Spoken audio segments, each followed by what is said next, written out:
be seated.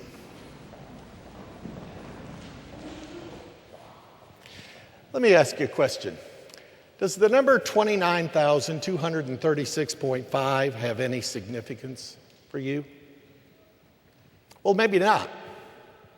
But it probably should have, because researchers tell us that the average span of a person's life here in the state of Georgia is 80.1 years. And if you take that 80.1 years and you multiply it times 365 days in each year, you come up with the number 29,236 and a half days. That is the average span of a person's life here in the state of Georgia. Now, obviously, this is only an average. Many people who are in here this morning will reach way beyond that number of days. Some of you have already reached well beyond that number of days, and you're already well into the next 29,236 and a half days. Unfortunately, the flip side is also true. Virtually all of us who are in here can think of at least one, and in many cases more than one person, who failed to live up to his or her 80.1 years. Tragically, that person died one way or another all too early. But you know what I've discovered? I've discovered that the most important question is not, how many days will I get to live my life? But rather, what will I do with the days that I am given? How will I live my life? How will I spend my days? And it's right here in those words that David read for us a little bit earlier in our first lesson that I think we begin to get a clue as to how to go about this. You will remember that when Paul wrote this letter, he was probably sitting in a prison cell somewhere in Rome. And this letter was written not to a specific church, not even to answer a specific set of questions, but rather is what scholars call a circular letter. Most of Paul's letters were written either to specific congregations or they were written to answer a set of specific questions, but not this one. This letter was written to be shared among all of the different congregations in Asia Minor. You may also recall that by now Paul was very near the end of his life, and behind him were all of the adventures of his missionary journeys, the people he had met, the places he had gone, the churches that he had helped to start, and the joy of living the last half of his life for Jesus Christ. So now, as Paul sits in a prison cell somewhere in Rome, what's he doing? Well, in my mind, I think that there must have come a moment when Paul began to reflect back on his life. He began to reflect back on what his life had been like before Christ had come into his heart, the sense of obligation he had lived under, the bitterness and the resentment that he had carried around in his heart, the joy, that kind of devious joy that he had took in inflicting hurt on other people. And I kind of imagined that even as Paul thought about all of that, there was a twinge of pain that just kind of surged through his body. But then I can see Paul as he moves from there and he begins to think about what his life has been like since Christ has come into his heart, the unquenchable joy and meaning that he has experienced, the depth of relationships that he has developed, and how, regardless of the circumstances that he has faced in life, he has been able to live his life to the max. And then his next thought kind of moves on from there, and he begins to think about some of the people that he has encountered, some who were even a part of some of the churches that he had helped to start, good people, respectable people, people that you and I would love to call friends and neighbors, but people whose whole lives seem to be in search for a sense of fulfillment that always seemed to elude them. And I can imagine Paul as he begins to yearn that they might experience what he has experienced in life. And so he picks up his pen and he begins to jot down those words, we read earlier. Be careful how you live then, not as unwise people, but as wise, making the most of the time, because the days are evil. So do not be foolish, but understand what the will of the Lord is. Now, what's Paul saying here? You know what I think? I think Paul is saying, don't waste a single moment of the one and the only life that God has given to you. Instead, be sure to make the very most of it. Now, as I look around this congregation this morning, I think most of you would agree with Paul. You believe that we ought to make the most of our lives. You don't believe that we should waste a single moment of it. But that naturally begs the question, doesn't it? How do you do that? And across the years, I've known people who have answered that question in all sorts of different ways across the years. I've known some people whose answer to that question seemed to be to fill their calendars full of activities. They seem to believe that the more you do, the more work you do, the more you pack your calendar full of places to go, the more events that you attend, the more your life, you will make the most of your life. In fact, they seem to believe it so much that they've not only ordered their own lives that way, but they have also passed it along to their children, and they have ordered their children's lives that way as well. And as a result, their whole lives are filled with a sense of hurry. Hurry to appointments, hurry to ball games, hurry to parties, hurry to theaters, to the point to where the hurry no longer even feels like hurry. It just sort of feels normal for them. In fact, if you were to take away some of the things and they were not to be in a sense of hurry, they might even get a little bit anxious and jittery because they're so used to the hurry that if the hurry isn't there, they might feel that is not normal. So maybe that's the way to make the most of your life, but I don't know. The people that I've encountered whose whole lives are filled with a sense of hurry are also harried and exhausted. And often, they're just not very happy people at all.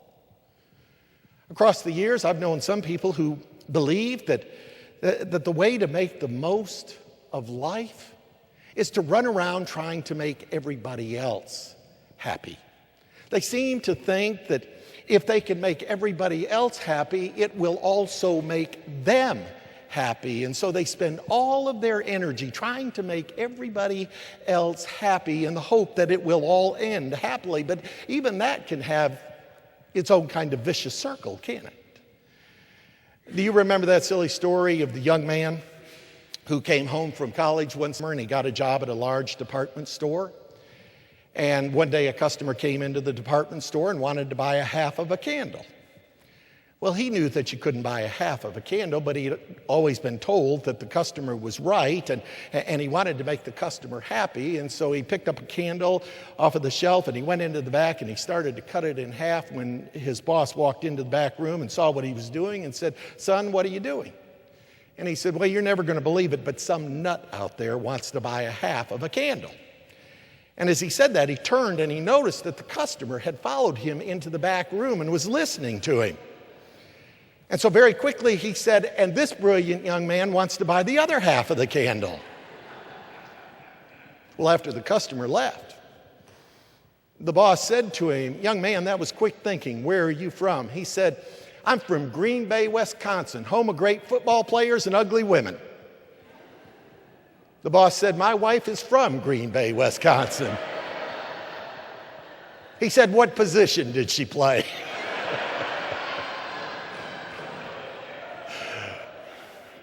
Now, just in case you happen to be a woman from Green Bay, Wisconsin, be easy on me. I'm not picking on you. I'm just trying to point out that if you spend all of your energy trying to make everybody else happy in the hope that will give you happiness.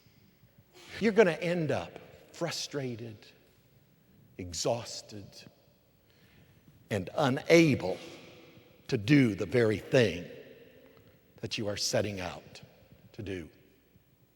I've known some people who think that the way to make the most of life is to work as hard as you can so you can make as much money as you can, so you can go where you want, do what you want, and buy whatever you want. And they seem to believe that if you can do these three things, if you can go and do and buy whatever you want, then you will make the most of life. And let's be honest here for just a moment.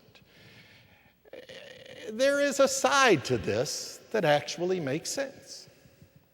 I mean, to have nice things, to be able to go to exotic places, to eat at the finest restaurants, and so forth can help to make life a very pleasant experience, can it? But did you know that your life could be as empty in a big house as it can be in a small house? Did you know that your life can be as meaningless on one side of the globe as it is on this side of the globe? And did you know that you can have all of the nice things in the world around you and yet still have a life that is not worth living? Frederick Buechner once observed that there are many people who use up their entire lives trying to make a lot of money so that they can enjoy the lives that they have already entirely used up. Let me try saying that again. There are many people who have used up their entire lives making a lot of money so that they can enjoy the lives that are already entirely used up. So, what's the answer? How do you make the most of life? Well, I can tell you what Paul believed. Paul believed that the way you make the most of your life is by fulfilling the very purpose for which you were created. Paul knew that we were created for more than simply filling our calendars full of activities. He knew that we were made for more than just simply running around trying to make everybody happy. He knew that we were made for more than simply narcissistically focusing on ourselves so that we can enjoy life to the fullest. He knew that buried deep within each one of us is a need for God. A need to be in relationship with God and to God. A need to worship and to serve God. He knew that also buried deep within each of us is a need for other people, to live in loving relationships with other people, to have people who care and love us, and to be able to love and care about other people. These are the two most basic needs that we have in life. And Paul knew that if these two basic needs are not met, then no matter how hard you try, you're never going to be able to make the most of life. But if you do fulfill these two basic needs in life, then life can have about it a kind of synergy that you can't get any other way. Let me try to explain what I mean with a story. Back several years ago, one of the hobbies that I took up was sailing. A good friend of mine had bought a brand new 30-foot O'Day sailboat. And I remember when he bought it, it was just absolutely beautiful. And every couple of weeks or so, he would call me up on the telephone. And he'd just simply say, when I picked up the phone, he'd say, "I think the wind is blowing." And that was code language for me. Meet me at Lake Lanier. And if it was such that I could rearrange my schedule, we'd spend the afternoon sailing. Now, some days when we went out there, it was just incredible. I mean, the wind was blowing at about 20, 25 knots. The boat was heeled over at about 15 to 20 degrees. The rail was awash with water, and the boat was knifing through the water. I mean, it was just thrilling. But then some days when we went out, by the time between when I'd gotten the call and we made it to Lake Lanier, the wind had died down. And so we'd motor the boat out into the lake a little bit, and we'd pull up the sails, and the sails would just sort of lie limp, and the boat would just sort of drift around a little bit. Now, here's what I'm trying to say to you this morning. When those sails were full of air, when that boat was heeled over and when it was knifing through the water, that boat was fulfilling the very purpose for which it was created. But when the sails were just sort of fluttering in the breeze and the boat was just sort of drifting with no real direction, the boat wasn't doing what it could do, what it was made to do. And your life and my life is a lot like that sailboat. We were made for a purpose. We were created with needs and purposes. And when we fulfill those needs and those purposes, then life has a thrill to it, and we make the most of life. And so Paul wrote, and he said, be filled with the Spirit. Live a life of gratitude. Don't forget to be thankful and worship God.